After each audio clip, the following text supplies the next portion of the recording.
Welcome to Matters Financial and Geopolitical from a Frontier. I trust you had a great weekend. It's been very, very hot here, but we got water for the first time in 4 weeks, which was a good result. What I'm glad about, but the country remains parched, and we've had a little bit of rain, but nothing very serious. I like this photograph, a gorgeous sunset photo taken from the inside of a wave. Pretty remarkable. Macro thoughts, old school trading pits are hanging on in an age of electronic and automated trading. Reminded me of the old days. Home thoughts, what we call reality is in fact nothing more than a culturally sanctioned and linguistically reinforced hallucination. Terence McKenna. I like this photograph, History in Moments, Karen Jensen. And this as well, taken one early morning this week in the Masai Mara. She really is quite beautiful, so smart, alert, regal, and so totally unfazed by me, David Yarrow. The leopard, which that photograph is of, is called the Panthera pardus. It's one of the 5 big cats in the genus Panthera. And it's distinguished by its well-camouflaged fur, opportunistic hunting behavior, broad diet and strength, which it uses to move heavy carcasses into trees. Difficult to see because they are, of course, nocturnal.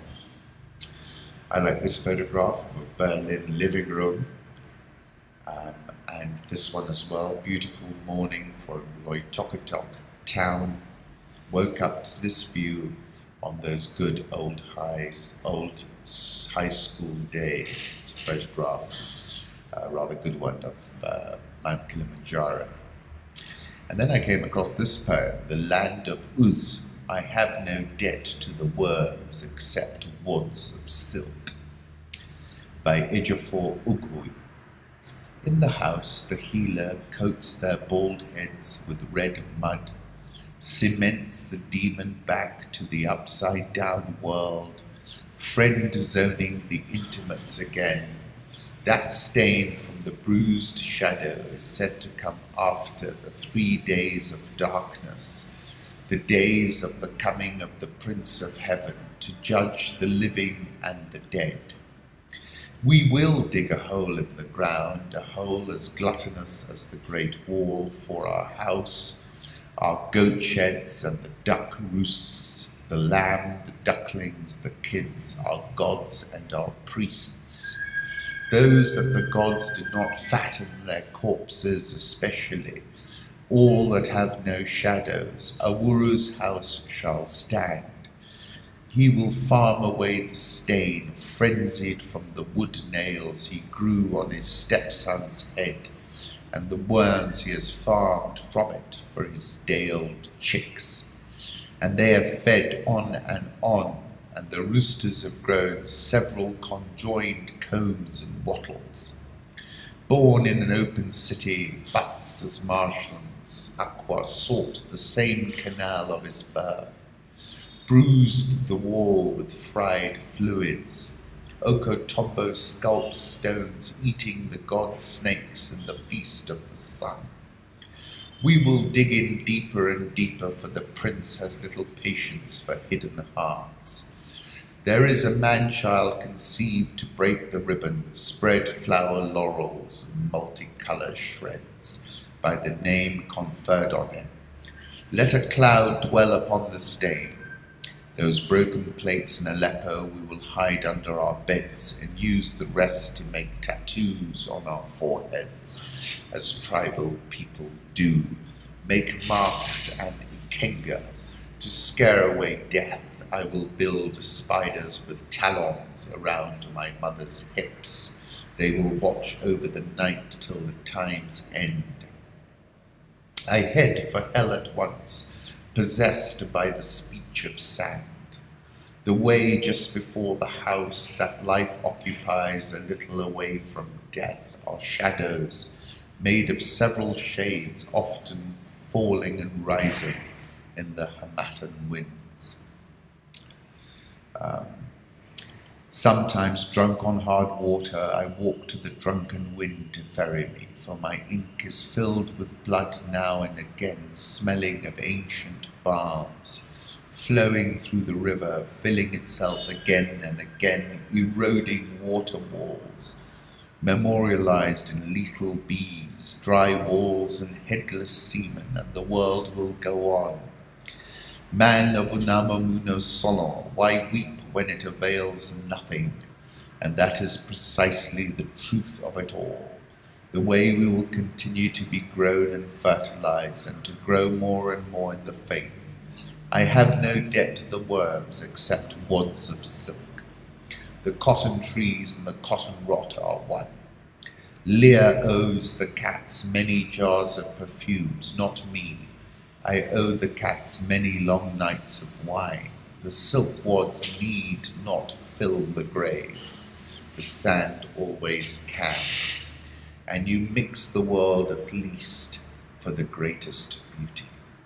Powerful, I thought.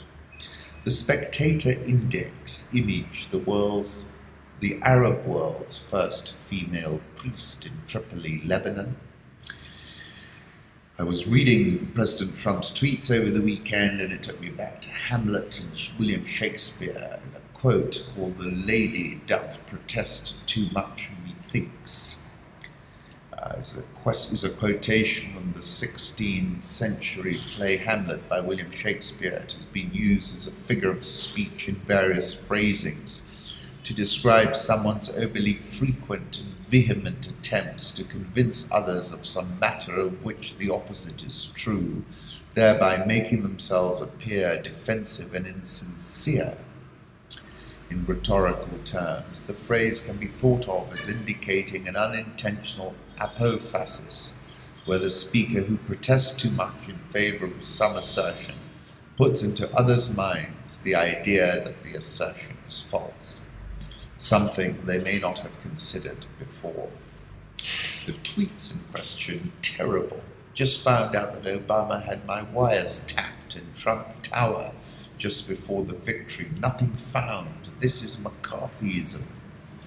Is it legal for a sitting president to be wiretapping a race for president prior to an election, turned down by court earlier, a new low?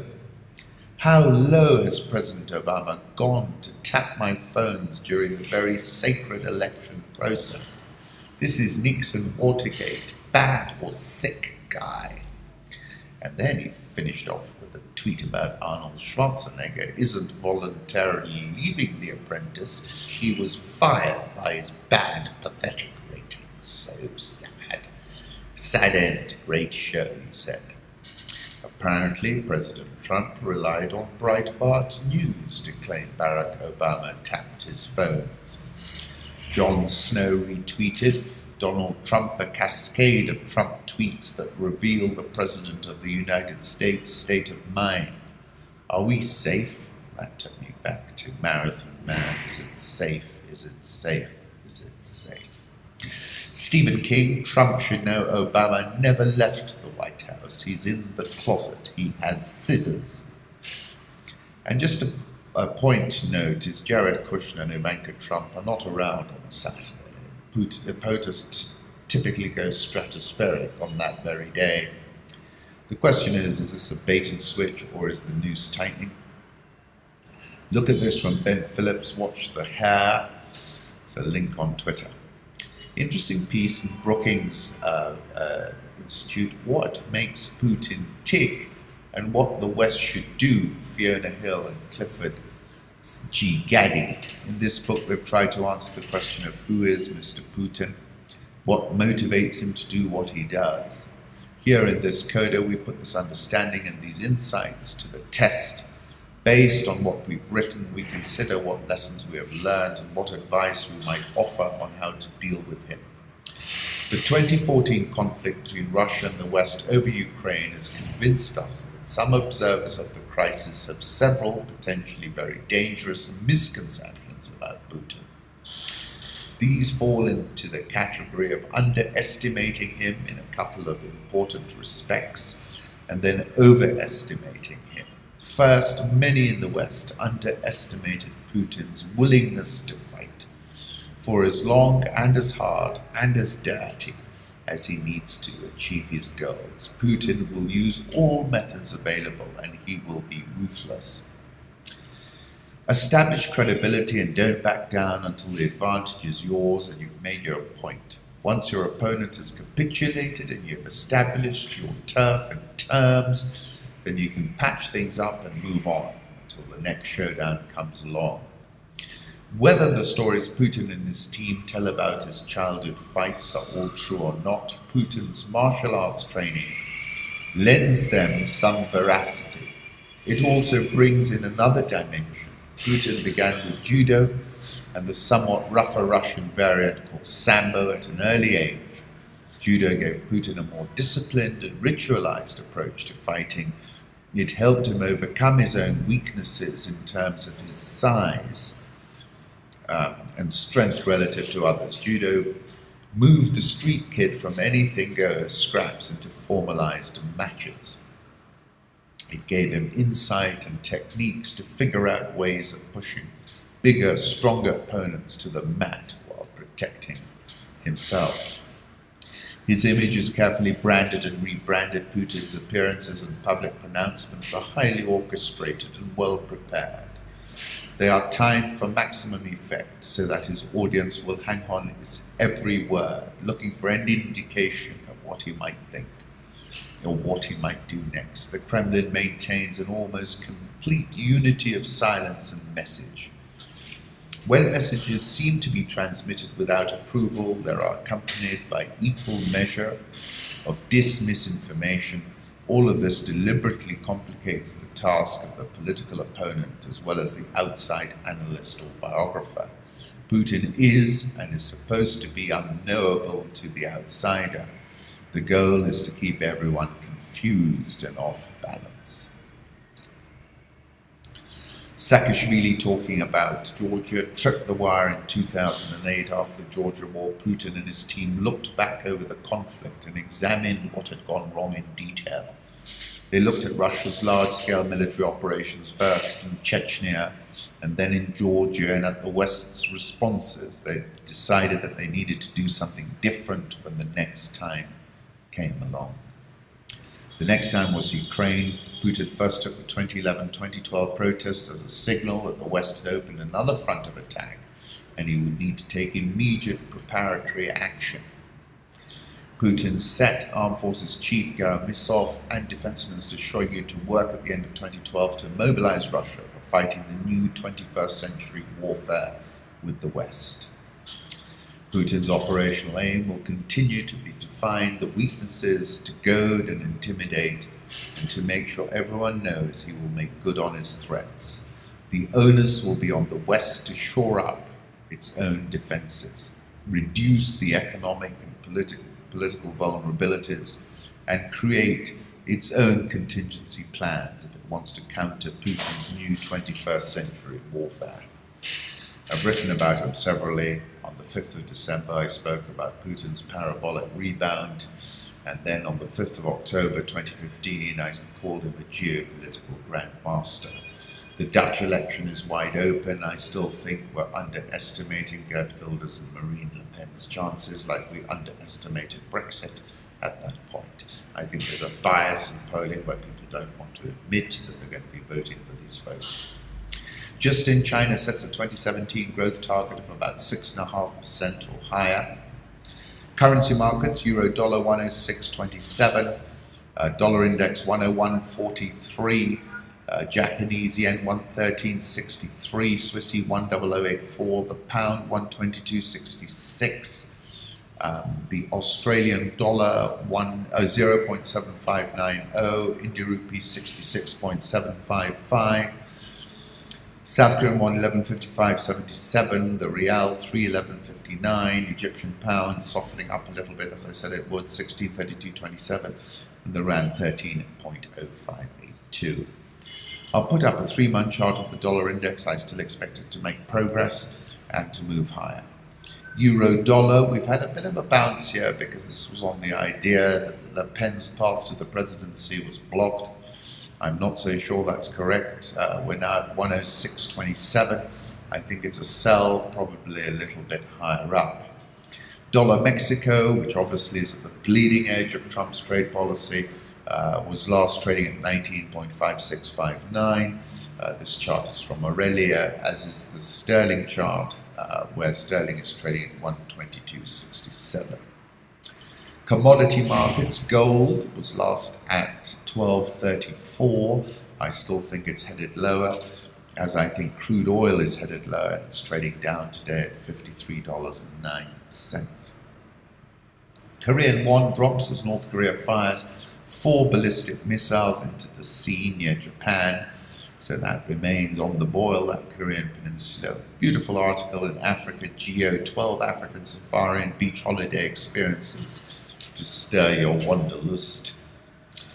African traditional dances performed during the opening ceremony of the Pan-African Cultural Festival of Algiers. That's also caught my attention.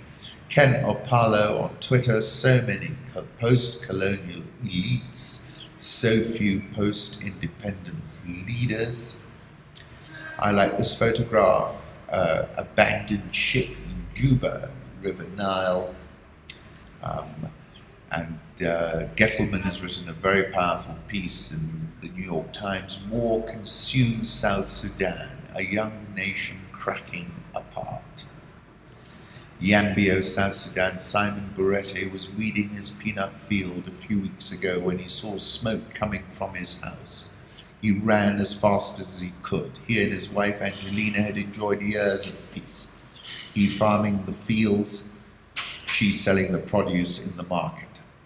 They were poor but welded to each other. Just that morning they talked about walking to town to buy their first mobile phones.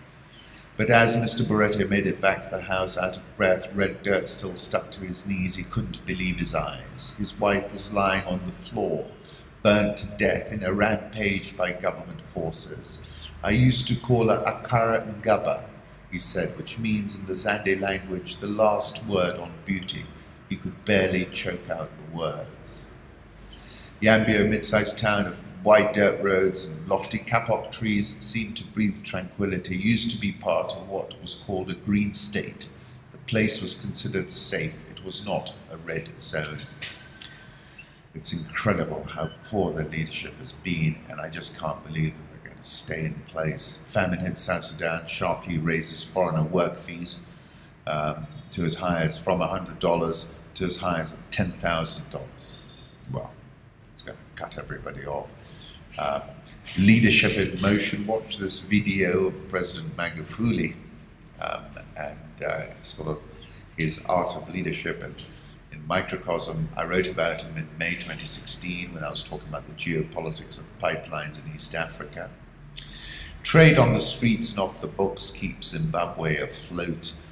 Dusk falls and thousands of vendors fan out across central Harare. Through the night they hawk their wares, vegetables, clothes, kitchen utensils, cell phones, from carts, wheelbarrows, or even the pavement, transforming the city's staid business district into a giant freewheeling village market.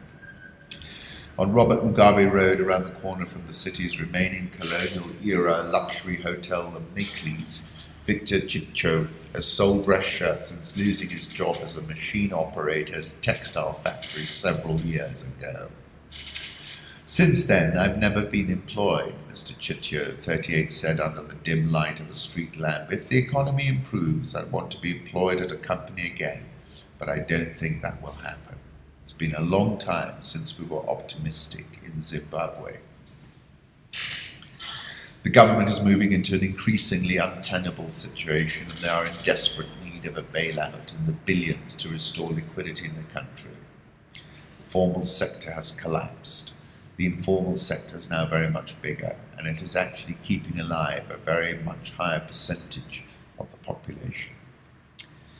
And then talking about if you go there with $100 in bond notes, they give you $70 or $80 cash. It's not equal in the black market. South African all shares up 2.08% this year. Dollar versus rand. I'll put up a 3-month chart. I think it's a sell, the rand below 13. Egyptian pound, that's coming off a little bit after a spectacular rebound. Nigerian all shares down 6.93% this year. Ghana Stock Exchange Composite Index is up 10.6% this year. Secret of the Kibali mine, flying people in and gold bars out. This is the story around the gold mine. Have a look at the increase in gold production in the DRC and try and correlate that to government earnings. I think we haven't seen very much. We also interviewed women in Maasai homesteads about coping with human-wildlife conflict. It's especially tough in this drought. Paula Kahumbu and I was talking about this in February when I said connecting the dots, food prices, the weather, and Laikipia.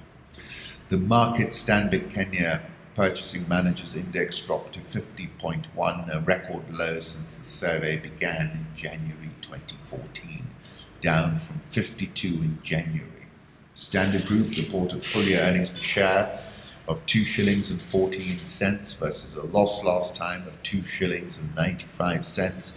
Revenue was up 7.284. Total operating costs were down 6%, so they did well there. Profit before tax was 269.475 million versus a loss of 395.801 million previously. So they turned that around. Revenue increase was mainly from TV and radio segments. Cost optimization measures put in place continue to bear fruit.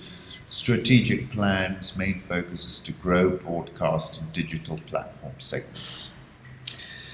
So it's better than expected, but it's a seriously disruptive moment in that corner of the world, the media sector. Ken Jen, I attended the investor briefing this morning. We'll publish a video momentarily. And the chairman said the dividend is the elephant in the room. Kenya shilling is firmed up to 102.65. Nairobi all shares down 8.71%, being hit by Safaricom, the biggest cap stock in the index. That's fallen over 10% year to date. Nairobi NSE 20 down 7.04%. Once again, thank you for stopping by and wishing you a tremendous week.